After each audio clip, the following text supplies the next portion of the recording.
하나님은 우리 인생을 전적으로 책임지시는 분이십니다. 엘 헬로켐 아도나이, 네 하나님 여호와, 또 엘 아만, 하나님이 약속을 이행하시는 신실하신 하나님이십니다.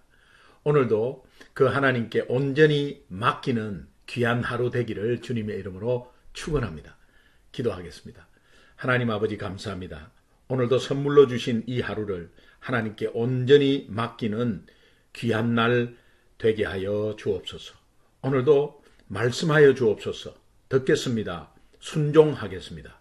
예수님의 이름으로 기도합니다. 아멘. 11월 3일 화요일 새벽기도 큐티 말씀 보겠습니다. 오늘 신명기 28장 15절에서 24절 말씀입니다. 제가 읽겠습니다. 네가 만일 내 하나님 여호와의 말씀을 순종하지 아니하여 내가 오늘 내게 명령하는 그의 모든 명령과 규례를 지켜 행하지 아니하면 이 모든 저주가 내게 임하여 내게 이를 것이니 내가 성읍에서도 저주를 받으며 들에서도 저주를 받을 것이요 또 내 광주리와 떡 반죽 그릇이 저주를 받을 것이요 내 몸의 소생과 내 토지의 소산과 내 소와 양의 새끼가 저주를 받을 것이며 내가 들어와도 저주를 받고 나가도 저주를 받으리라.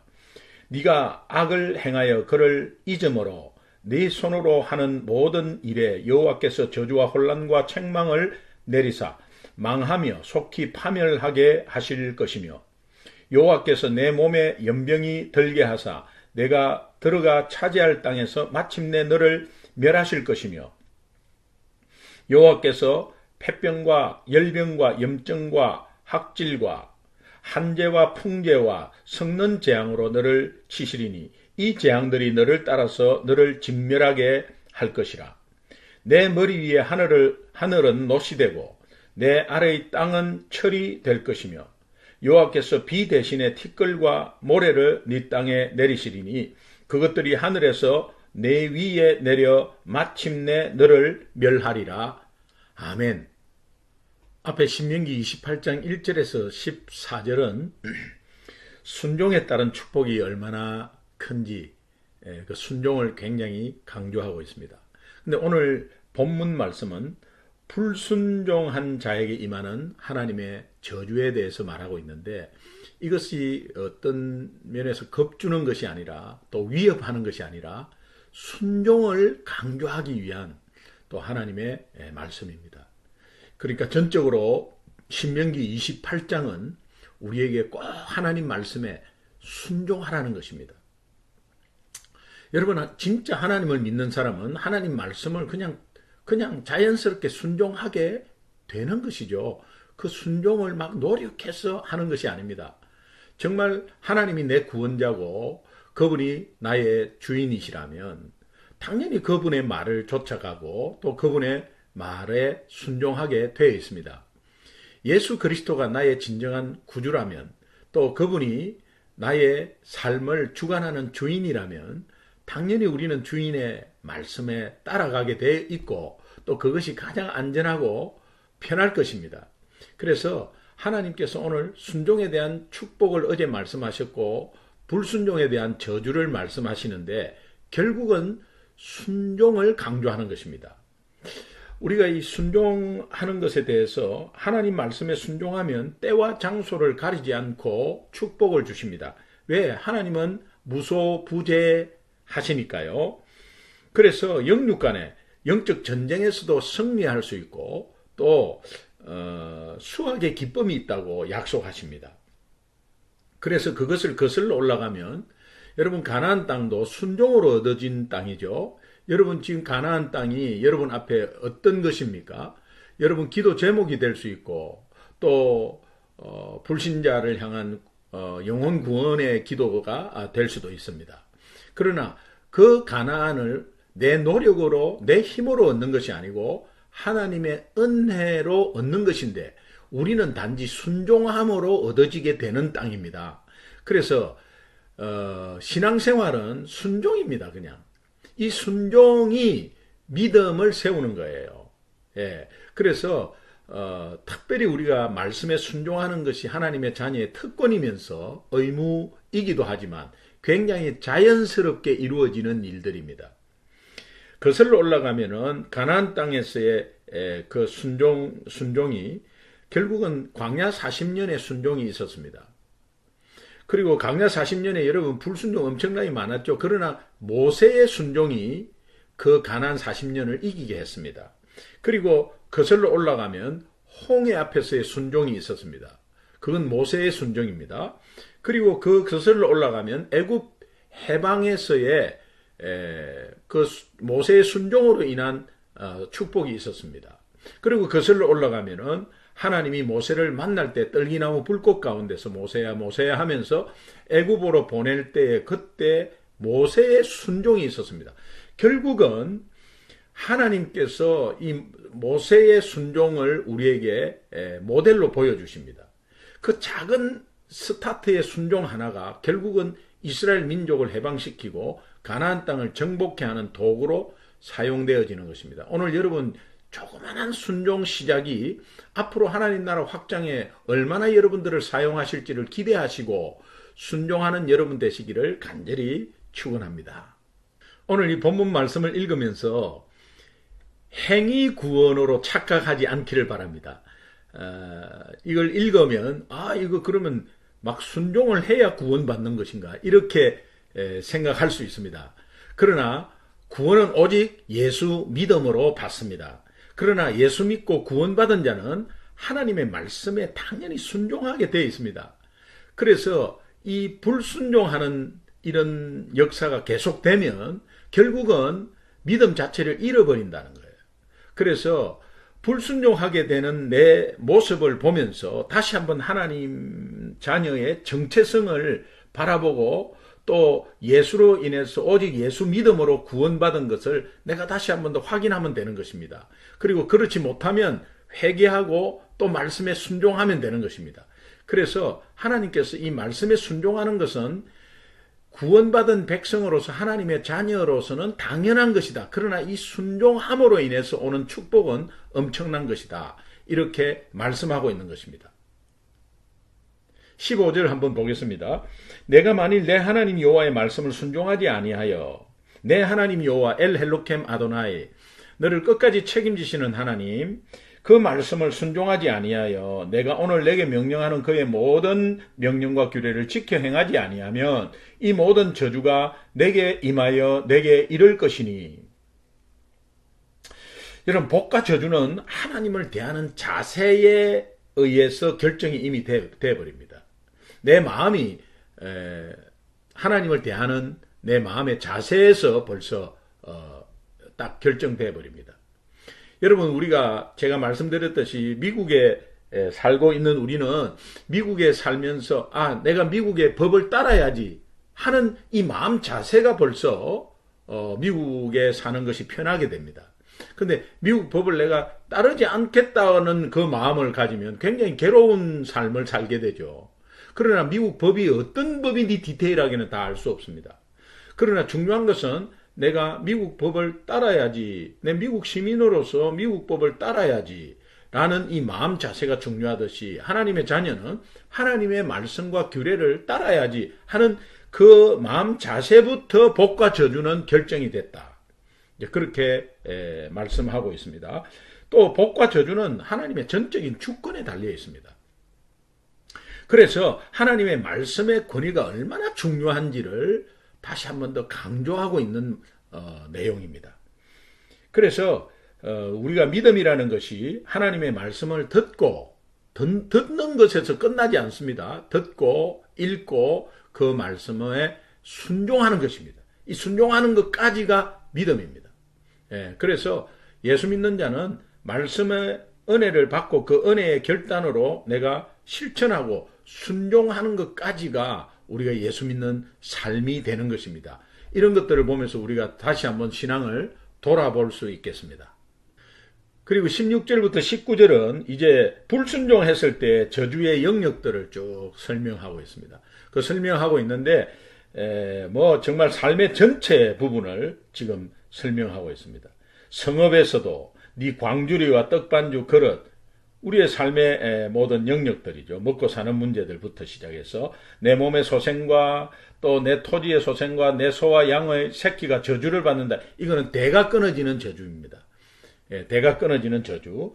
그 다음에 19절에 보면 내가 들어와도 저주를 받고 나가도 저주를 받을 것이다. 이게 우리가 잘 아는 신명기 28장 어제 6절에 보면은 네가 들어와도 복을 받고 나가도 복을 받으리라 하는 거와 대비돼서 반대되어 있죠. 신명기 28장 6절이 여러분 우리 햄버거집 인앤아웃에서 인앤아웃 이것이 믿음의 기업이죠. 이게 인앤아웃이 신명기 28장 6절을 인용해서 들어와도 복을 받고 나가도 복을 인앤아웃 이렇게 이름 지은 거 아시죠? 콕에 이런 컵 음료수 컵 밑에 보면은 요한복음 3장 16절이 딱 이렇게 새겨져 있습니다. 그래서 이 16절부터 19절까지는 삶의 전체 영역에 대한 불순종에 따른 저주를 하나님이 지금 말하고 있습니다. 20절 한번 보겠습니다. 내가 악을 행하여 그를 잊음으로 하는 것은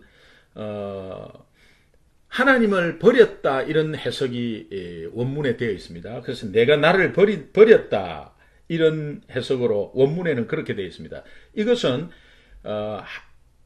우리가 하나님을 버린다는 것은 악을 행하는 행위와 똑같다. 그래서 악을 행한다는 것은 곧 하나님을 버리는 것이고 있는 것이고 하나님을 있는 것은 악을 행하는 것이다 라는 것이 동격으로 되어 있습니다. 그래서 내 손으로 하는 모든 일에 여호와께서 저주와 혼란과 책망을 내리사 망하게 하고 파멸하게 하고 계속 강조하는 거예요. 하나님의 저주를 굉장히 강조하지만 반대로 어떻습니까? 하나님에 대한 순종을 더욱더 강조하는 거죠. 저주를 강조하는 의미는 순종의 복을 강조하는 겁니다. 이것을 다시 한번 더. 그래서 죄악의 가장 본질은 하나님을 잊어버리는 거예요. 잊어버리는 게 불순종하다 보면 불순종은 계속해서 하나님을 잊어버리게 되는 거예요. 결국은 내가 믿음을 다 잃어버릴 수 있습니다. 그리고 21절에 여호와께서 내 몸에 연병과 쭉 병이 쭉 나오고 22절에도 폐병, 열병, 염증, 학질, 한제 쭉 나오는 혹독한 질병과 그 다음에 먹고 사는 문제, 가뭄, 또 해충해, 곰팡이로 썩는 거, 이런 농작물 피해, 이런 것까지 다 주고요. 또 내 머리 위에 하늘은 노시 되고 내 아래의 땅은 철이 될 것이며 이게 비가 안 와서 땅이 가물므로 땅이 완전히 굳어지는 이 쇠덩이처럼 굳어지는 그런 혹독한 가뭄이 있다는 겁니다. 그러니까 이것은 결과는 아무것도 얻을 수 없는 상황이 되어버린다. 여러분 이 불순종의 저주가 이게 얼마나 혹독한지 그러면서 24절에 여호와께서 비 대신에 티끌과 모래를 내 땅에 내리시리. 그것들이 하늘에서 내 위에 내려 마침내 너를 멸하리라. 이 비는 하나님의 은혜를 상징합니다. 그리고 모래는 하나님의 저주를 상징합니다. 이게 대비돼서 말하는데 하나님의 백성이 하나님의 은혜로부터 떨어진다면 생명 없는 메마른 삶을 살 수밖에 없다. 이런 의미입니다. 오늘 너무도 극명하게 하나님의 음성이 나와 있습니다. 불순종하면 저주받는다. 그러나 순종하면 하나님이 축복받는다. 여러분 어떤 것 선택하시겠어요? 여러분 하나님 말씀에 불순종하겠습니까? 하나님 말씀에 순종하겠습니까? 그러나 나 불순종하겠다 이런 사람은 없습니다. 그러나 순종하지 않고 있는 것은 불순종하는 것입니다. 그러나 순종을 막 하려고 애쓰는 게 아니라 정말 하나님의 자녀의 정체성을 확실하게 가지고 있으면 하나님 말씀에 귀를 기울이면서 예배를 사모하게 되고 예배 속에 하나님의 말씀 속에 은혜와 이 하나님이 나한테 말씀하시는 것을 결단하면서 그 결단과 은혜를 내 삶을 통해서 실천할 수 있습니다. 그러나 여러분 크게 실천하려고 하지 마시고 작은 것 실천 가능한 것부터 첫 단추를 풀면 그것이 작은 순종이 되어서 나중에는 엄청난 하나님의 사역에 크게 쓰임받는 결과가 온다는 것을 여러분이 인식했으면 좋겠고 또 그렇게 결단해서 나아가기를 간절히 소원합니다. 오늘 핵심 구절은 15절입니다. 내가 만일 내 하나님 여호와의 말씀을 순종하지 아니하여 내가 오늘 내게 명령하는 그의 모든 명령과 규례를 지켜 행하지 아니하면 이 모든 저주가 내게 임하여 내게 이를 것이니. 여러분, 예수님도 죽기까지 하나님 말씀에 복종했습니다. 오늘 그것이 있기 때문에 오늘 우리가 예수 믿음으로 구원을 받은 것입니다. 여러분, 하나님 말씀을 어떻게 하나 다 지켜서 행할 수 있냐? 행할 수 없기 때문에 이 땅에 예수님이 오셨습니다.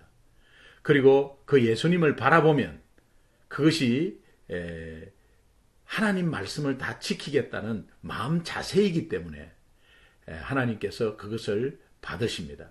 그러니까 우리가 다 아는 하나님의 말씀도 지킬 수 없는데 그 많은 하나님의 말씀을 우리가 어떻게 지키냐 이렇게 하면서 오히려 포기하는 사람들도 많습니다. 그러나 이것이 다 지켜 행하라는 의미는 마음적 자세를 우리에게 말씀해 주고 있는 것입니다. 내가 하나님의 자녀로서 예수를 믿는다면 하나님의 말씀을 지켜야지 하는 그 마음 자세가 벌써 복과 저주를 결정하게 됩니다. 여러분, 마음 자세는 어떻습니까? 하나님 말씀에 내가 당연히 순종해야지 하는 마음 자세가 굉장히 중요하고, 그때마다 주일마다 큐티마다 이렇게 말씀이 떨어질 때 작은 실천이라도 순종을 시작해 보시면 그것이 나중에 크게 쓰임받는 귀한 결과, 열매가 아마 여러분에게 주어질 것입니다. 그렇다면 여러분의 삶에 불순종한 영역들은 어떤 것이 있을까요? 오늘 한번 묵상해 봤으면 좋겠습니다. 오늘 하루에 내가 불순종한 영역들. 여러분, 로마서 100독 시작하는데 정말 100독 하고 있는지, 그게 하기 싫어서가 아니라 여러분이 너무 주어진 일에 또 삶에 바쁘다 보면 또 여유가 없게 되는데, 사실은 내가 마음 자세가 그렇게 해야 되겠다는 그 마음이 있으면 여유가 생기거든요. 네, 하나님 로마서 100독 읽는 것, 이런 것도 우리가 순종이 되지 않겠습니까? 또 그리고 여러분이 불순종한 영역, 내 생각으로 막 결정하고 이런 것들 정말 하나님께 상의하고 또 하나님께 여쭤보고 또 하나님의 말씀대로 조그마한 것도 실천하려고 그러고, 또 주일 예배 드릴 때 은혜 받은 것들 좀 기억하면서 그 은혜를 삶의 가정에서나 이웃들에게 좀 나누려고 하는, 또 이런 것들이 굉장히 중요합니다. 그런데 그런 것들이 불순종의 영역으로 있는 것은 아닌가 한번 생각해 보면 좋겠고요. 또 지금 내가 순종해야 될 일이 무엇인가, 이게 바로 연결되겠죠. 작은 실천부터 한번 시작해 보시기 바랍니다. 어제 말씀과 더불어 순종은 축복이고 불순종은 저주다라는 것을 하나님께서 말씀하고 있습니다. 이것은 겁주고 막 이렇게 위협하고 하는 이런 말씀이 아니잖아요. 하나님 자녀에게 하나님이 정말 사랑해서 우리를 살리려고 순종에 대한 강조를 하기 위해서 하나님이 말씀하신 것입니다. 여러분, 반석 위에 지은 집, 모래 위에 지은 집, 이런 거 있잖아요. 반석 위로 집을 지으려면 굉장히 힘들겠죠, 초기에. 그러나 이 반석 위로 이 반석이 되는 것이 결국은 순종입니다. 그래서 믿음을 단단하게 세우고 집을 튼튼하게 합니다. 그러나 불순종은 쉽습니다. 그냥 모래 위에 짓는 집은 굉장히 쉬워요. 그래서 대충 지어도 돼요. 그래서 대충 살아가는 것이 불순종입니다. 그러면 그 불순종 위에 진 믿음은 금방 무너져 버려요. 풍파가 오고, 또 이게 물이 들치고 이렇게 또 폭풍이 오고 이러면은 금방 무너지잖아요. 그래서 초기에 조금 힘들지만은 반석 위에 진 믿음은 어떠한 풍파도 견디는데, 조금 처음에는 힘들지 않게 이렇게 하는 지내다가 큰 풍파가 오면 다 무너지는 이제 이런 결과가 옵니다. 그래서 여러분이 실천 가능한 것부터, 조그만 것부터 순종해 나가시면 하나님의 역사에, 하나님 나라에 귀 쓰임 받는 여러분과 여러분 가정이 될 수 있습니다. 오늘도 조그만한 실천 하나 하는, 또 말씀에 조금이라도 실천 가능한 것을 실제로 한번 해보는 그런 하루가 되기를, 그리고 하나님이 약속한 축복의 하루가 되기를 주님의 이름으로 축원합니다.